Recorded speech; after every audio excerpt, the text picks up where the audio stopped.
So it's a long story because I'm a third generation VCU or MCV faculty. Okay. My namesake, my grandfather was dean of the dental school here. My father was chairman of the Department of Oral Surgery here until his death in 1981, I think. I started working in the research laboratory over in Sanger Hall for Dr. Hume and Mel Williams in the transplant immunology lab when I was 14. Wow. My mother had to take me to the juvenile court to get the judge to give me a waiver for child labor laws, which would have not allowed me to work at that age. Uh-huh. And I did immunofluorescence studies of transplant kidney biopsies and rat experiments. I worked with several of the residents who were around, and some who were not. Levinson, who was a cardiac surgeon in town, and died not too long ago.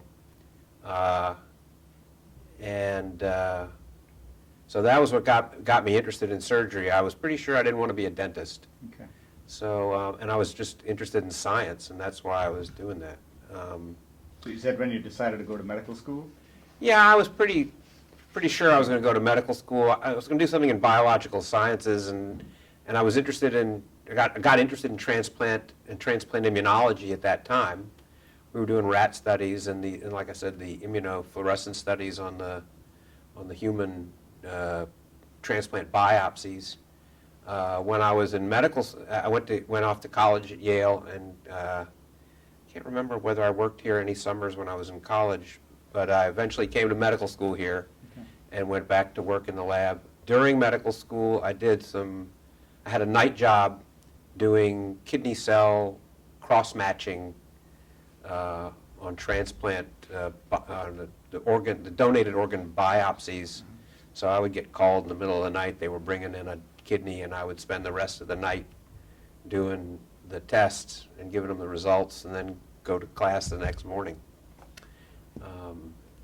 During medical school, I started working in Dr. Lauer's lab, Okay. doing dog transplants and doing studies on antithymocyte globulin. And at that time, Dr. Hume had hired Alan Kaplan, who was an immunologist, to sort of be the PhD scientist in the department. And I got talking with him, and he said, if you're really serious about doing research, you should do an MD PhD. So we did that, and we sort of made it up as we went along. It wasn't a really very formal So program. you did your PhD during medical school? Or? I started it during the second year. I took some extra Okay. courses during the second year of medical school, and then the fourth year, which at that time was all elective, I started doing courses in microbiology and immunology, and then spent the next 3 years doing my PhD dissertation thesis. And then I was pretty set on becoming a transplant surgeon. Part of the reason I probably went to the Brigham was because that's where Dr. Hume had come from. Of course, he had died in his plane crash while I was a medical student, Okay. which was a stunning and upsetting period of our history. But that was part of the reason I went there, because that's where he came from. Right. And I went there fully planning to go into transplantation. But there were a few people there that influenced me, and I ended up converting my immunology interest into cancer immunology and surgical oncology. So when did you come here as faculty? So I came back here as a fellow in 1983 after I finished my residency, and then I stayed on. It was sort of agreed or expected that if things worked out, I would stay on as faculty. Who was the chair at that time? The chair of the department. That's a good question. Laser Greenfield. Greenfield was the chair. Laser Greenfield was the chair, and Walter was the chair of surgical oncology. And he and my dad had been good friends. He would send him a lot of head and neck patients from his oral surgery practice. Right. So Laser was chairman then. And then I think Dickie Newsom was acting chair after that. And then Wexler. Right. So So how was Hume to work with? How was he as a person? he was bigger than life. He was full of energy. I mean, he was a very interesting personality. I mean, he always seemed to know just about everything. One of the things at Death and Complications or Grand Rounds, you know, if Hume said something from the audience during a presentation, you know, I just read the 5 latest articles on this subject, and this is what the science says, blah blah blah. I suspect that at least half the time that wasn't true, but nobody had the guts to call him on it, because the other half of the time it was true, and he had read the last 6 papers and he knew what he was talking about. He was a genius, but like a lot of geniuses, he had a very fiery or personality. And I was around here when he was doing jejunal bypasses. He operated on Al Hurt, the trumpet player, when I was a student here. There were some amazing things. He was interested in liver cross perfusion, you know, using baboon livers to support patients in liver failure until they could get a transplant. And before we developed a box that you could put the liver in and cross perfuse just the liver. But before they did that, they used the whole baboon. And they would anesthetize the baboon and put him in a plaster cast. And there's a film somewhere, I don't know whether it's still around, but where they had the patient cross-perfused with the baboon, and the baboon woke up from anesthesia, and the patient woke up from his hepatic coma, and they looked at each other, and they both jumped. That was surprised, because I mean, he did some crazy things. I mean, it was just wild. Where were the research labs at that time? So mostly on the 9th floor of Sanger Hall. Same place? Yeah, same place they are now. There were dog labs there. They had baboons and monkeys in the basement. So there was a lot of interesting stuff going on. As I said, I worked for Dick Lauer for several summers when I was in medical school, and I used to take the transplanted dogs and run them on the treadmill with their EKGs on, doing their stress tests, see how their hearts were doing. So, and taking blood and injecting them with anti-thymocyte globulin and stuff like that. And worked in the operating room and helped with the cardiac transplants in the dogs. Was Christian Bernard here at your time? Yeah, You never met him. I did. I remember him. I mean, I'm not. It wasn't. But he was here in the laboratories up there and learning how to do heart transplants. I can't remember when he did the first heart transplant, but he went back to South Africa. 67 or 60 something. Yeah, so when I was working in the lab, that was all the way down at the end of the building. But that was before the second building was built. There's actually 2 buildings over here. And so, because the years that I was working there were in the summers when I was in high school were like 64 to 67. So I remember seeing him, but I didn't interact with him very much. So some of the other stories about Hume, he would in those days people used to when they were visiting professors they used to operate. Mm-hmm. I mean, I can remember even as a resident, when I was a resident, visiting professors would come to the Brigham and you would operate with them. Mm-hmm. And I can't remember where he went, but he went somewhere, and they had a bowel case organized for him the next day, and he said, "Oh, do you have those new bowel stapling devices?" And he said, "Oh, do you know how to use those? That's great. We'll get some and bring them in for you to use." Well, he'd never used them. So he called back here during the night and talked to Jim Wolfe, who was one of the surgeons who was mostly at the VA at the time, tried to get an explanation or a lesson on how to use bowel staplers over the phone.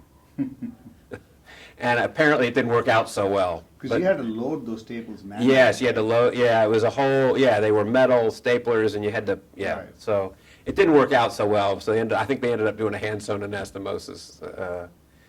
But he could bluff his way through a lot of stuff. He was a restless genius. That's the word I was looking for. So what happened to the department in your, if you don't recollect, when he died? Well, everybody was stunned. I took it very personally, because I had sort of, Right. that he was my hero. I also went to high school with one of his daughters, Right. who was a good friend. So it was sort of on two levels. Um, I think the department recovered. I can't remember whether it stumbled, but Right. but yeah, everybody was pretty stunned. But it moved on, and we knew it was hard shoes to fill. HM took over the transplant program and ran it very ably, and that it recovered, but it took a while for everybody to get over it. It was such a shock. Right. So how did your practice start here? What did you do most of? Did you have a niche in? You mean when I came back here to the faculty? So, I was assigned to be the supervising attending in the breast clinic, which at that time we had resident-run clinics for uninsured and indigent patients.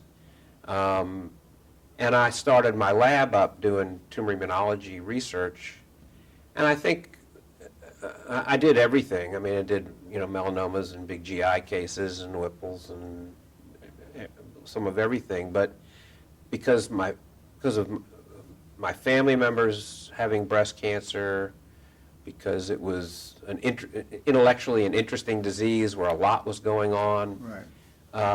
and because there were not a lot of sick patients in the hospital, it fit well with trying to run a laboratory research program and get RO1 funding, which is, is a half-time, at least a half-time job.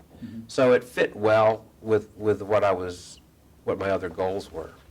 And I think part of the other thing that was really, I guess, important for my career as it moved forward was Dr. Lawrence really encouraged me to get involved with the cooperative group trials. We were one of the earliest institutions in the NSABP, and I would say, of the heroes that shaped my career, Walter, my father, and Bernie Fisher are probably the three critical ones. Right.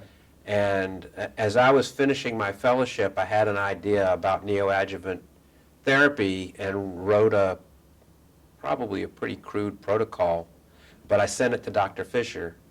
I didn't know at the time that my hypothesis was exactly the opposite of his, but it got me invited to a protocol design meeting in Pittsburgh to do a new neoadjuvant trial, which he had apparently always wanted to do, never had gotten it done. And I guess I poked the bear, so to speak, and that's how I got involved. And I've been very much involved with it ever since. And I tell people, in terms of getting involved, there's no question that cooperative group has done more for me than I have for it, in terms of my academic career.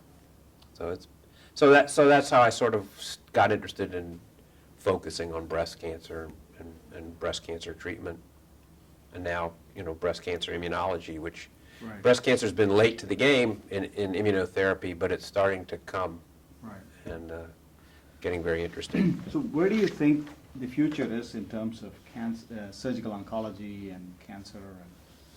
Yeah, it's a tough question. I mean, I think a lot of what we do with systemic treatment, radiation, immunotherapy, is good for the patients because it reduces the burden of the surgical procedures that we need to do on them. I think academically, surgical oncology is going to continue to be important because patients will still need surgical intervention, at least for the next 20 years or so. We need to be involved with harvesting tissue and being involved with clinical research. I mean, one of the things about neoadjuvant treatment is, the first person the patient usually gets to when they have a newly diagnosed cancer is a surgeon.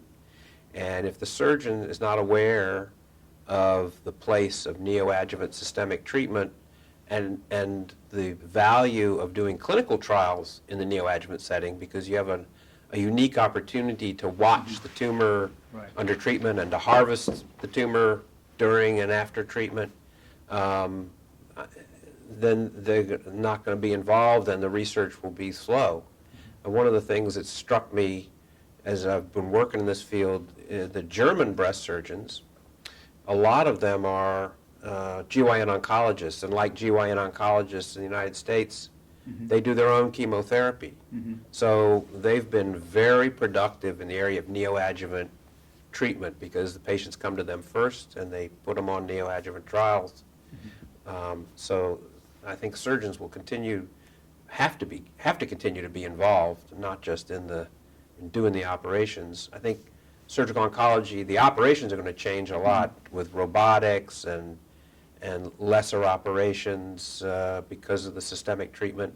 And if you look at one of the reasons I think a lot of classically trained surgical oncologists don't do a lot of head and neck surgery anymore. Because they learn to do the radical resections while the ENT guys were learning to do more limited operations with a little bit with less morbidity. And so, and they're better trained to do that. And that's where patients should go, is somebody who can do a little bit more sophisticated, minimally invasive surgery that interacts with or interdigitates with the chemotherapy and radiation. So in terms of the surgical oncology, it's interesting you mentioned the GYN oncologist and what they're doing. Do you foresee a change in how we train our surgical oncologists in the U.S.? Do we need to relook at the training paradigm? Well, our fellowship per se is really designed to try to train an academic surgical oncologist. I wish we were able to have them do research for longer periods of time than we are, but with the requirements, the ACGME, of what they have to do clinically, unless they want to spend a third year or a fourth year, it's hard to put them in the lab or let them do research for longer than 4 to 6 months. I think they have to be, hopefully they'll come out of residency better trained at some of the minimally invasive techniques like robotics and laparoscopic. So I don't think that's going to be a big part. There's going to be new things. There's new stuff coming with fluorescent dyes injected intraoperatively to define the margins of tumors, to try and make the margin assessment more precise and avoid what we call R1 resections, where you leave a little microscopic tumor behind. We've actually been approached about a couple of industry trials to do those kinds of studies. They don't fit very well with our setup because industry-sponsored trials are hard to do here. It's hard for us to open them and accrue to them as fast as they want them done. Right. So, but that's going to be a very interesting area. I think immunotherapy is an area that surgeons have always had an interest in since Steve Rosenberg at the NCI sort of got that stuff started. Right. So I think that's going to be a part of surgery. Although nowadays almost every medical oncologist sees him or herself as a immuno-oncologist. It's a whole new field. It's blowing up like crazy.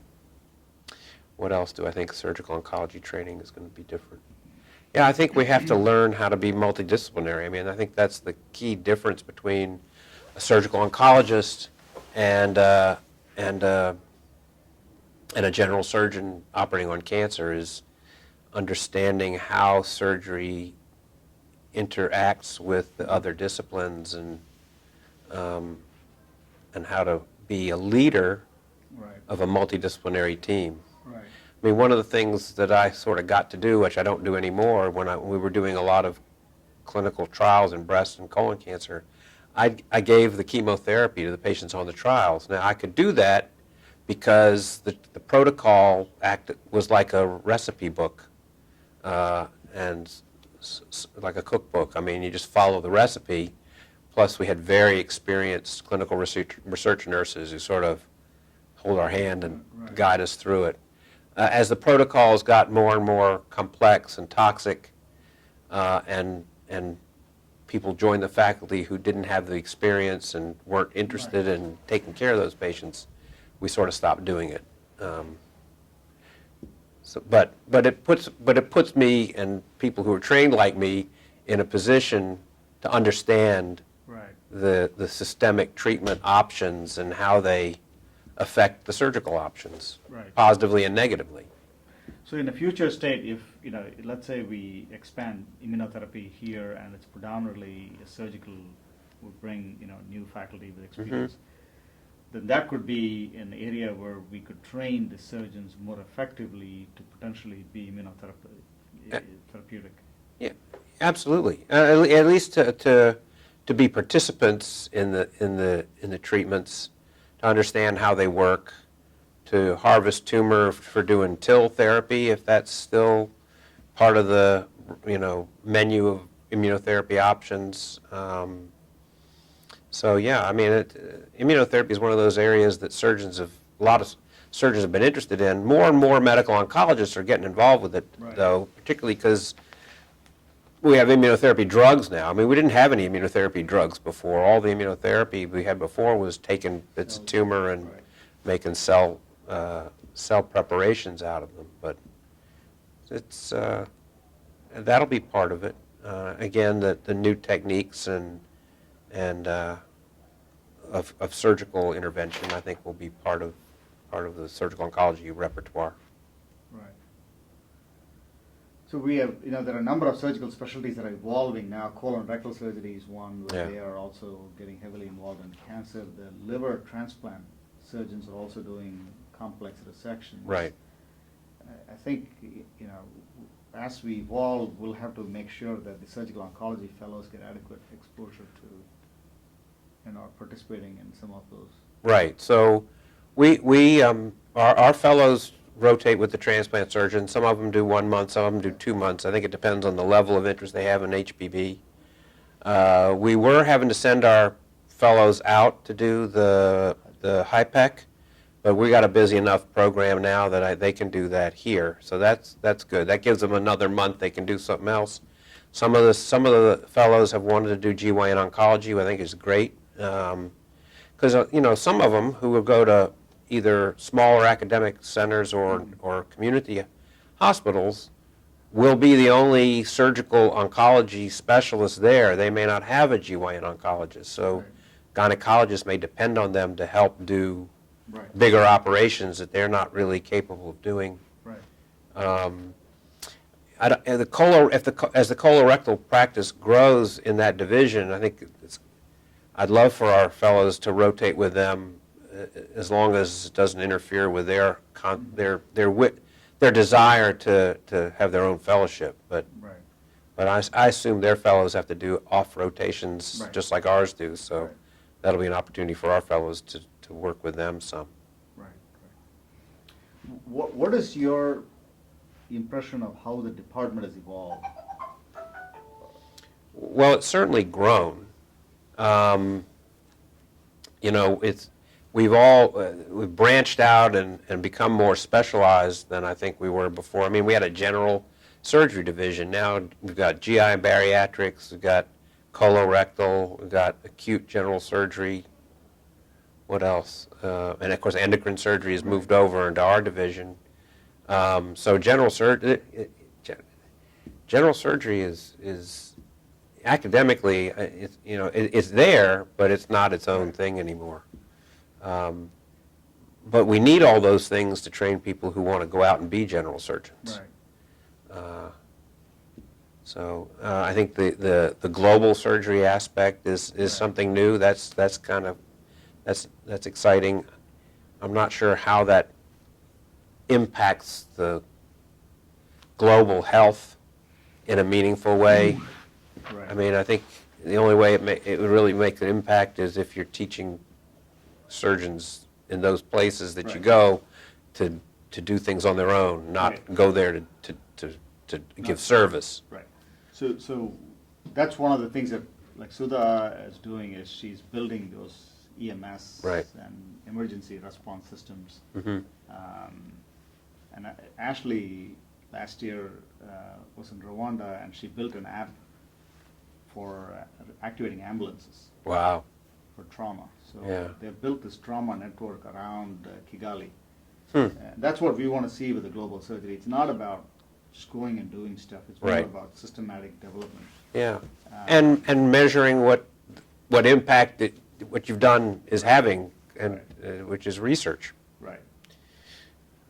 And some things will work and some things won't. So it's Right. important, just as important to know what doesn't work. Right. Right. And the other area that I think we need to still understand is, the education of a general surgeon, or education Yeah. of a surgeon. What does it look like? Right. And what should it be like? Do we need different tracks for surgeons going into rural communities or Yeah. or global? Yeah, things? I just don't know. Yeah, I don't know what the future of rural general surgery is.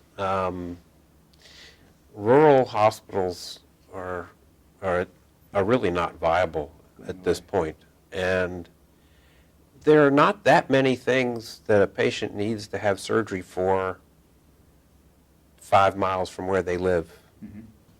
Mhm. Most of the things that people need surgery for can be done 50 miles from where they live. Now, that's not convenient, but unless we have unlimited numbers of hospitals and unlimited numbers of surgeons, that may be the most efficient way to deliver care. Mhm. And I know the American College of Surgeons has struggled with saving rural hospitals and saving rural surgery.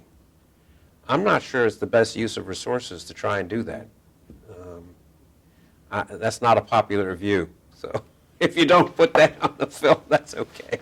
Well, this is more for Yeah, yeah. But I agree. Rural hospitals are closing. I think last year alone there were 80 or 100 rural hospitals Yeah. are closed. No, I mean, medical oncology has pulled out of their 25-year, 20-year, whatever it is, engagement in Emporia, because the hospital, there were legal issues. They had to have a separate door.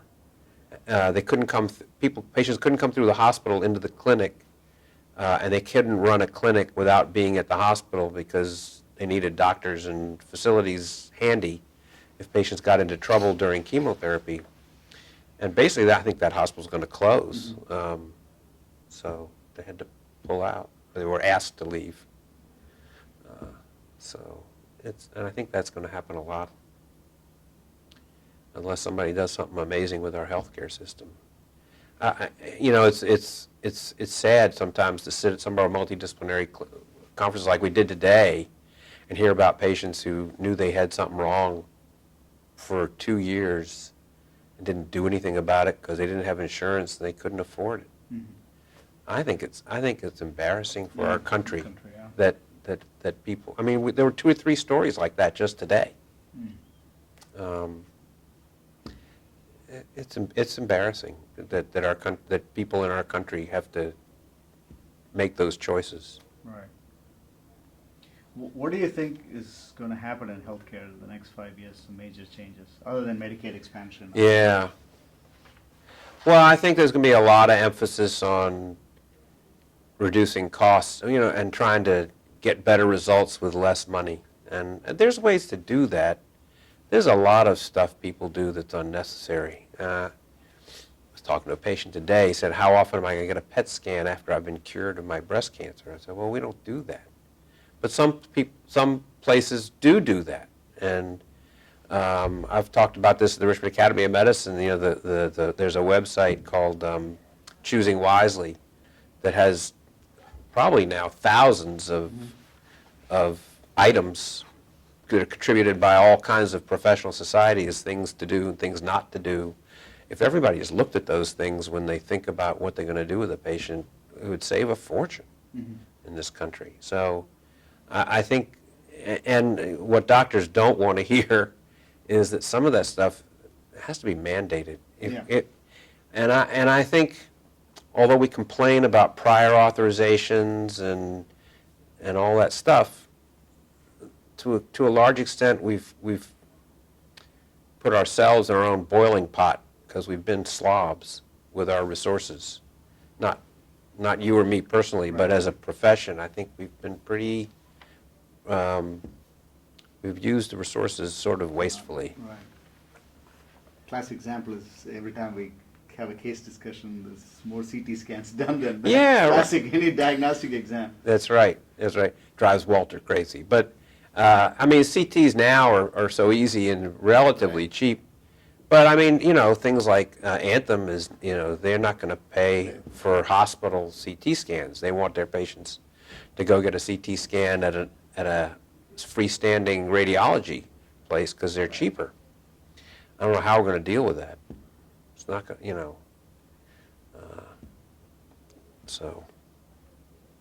But the methodology is always going to get more sophisticated, and the more sophisticated it gets, the more drugs that come along, the more expensive they are. Right. That's hard to avoid, and it's hard not to. You can't stop progress, as they say, and progress costs money. That's I don't know how you get around that. But at the same time, you know, we've made all this tremendous progress. We've got all these expensive, sophisticated treatments, and yet we have some of these patients who can't get treatment at all because they, you know, I mean, they're telling some patient who's a truck driver doesn't have insurance, paid $3,000 out of pocket to get a PET scan. Mm. I think this was one of Rochet's patients with esophageal cancer. So it's amazing. But I think those will be the big changes. I think we'll probably practice less in our silos and more, you know, there'll be cardiac, you know, heart disease group and a cancer group and Right. a pulmonary diseases group that will work together with multiple disciplines. I think that's already happening. I think it happens more in the academic centers than it does in the community. Right. And it's just that the practices are organized that way. Right. But I bet you there's going to come a time, and I think that the health systems will probably force them to practice in a more Right. multidisciplinary way because it's more efficient. Right. Right. Maybe that's the way we conserve resources. Right. Good. Okay. Good. All right.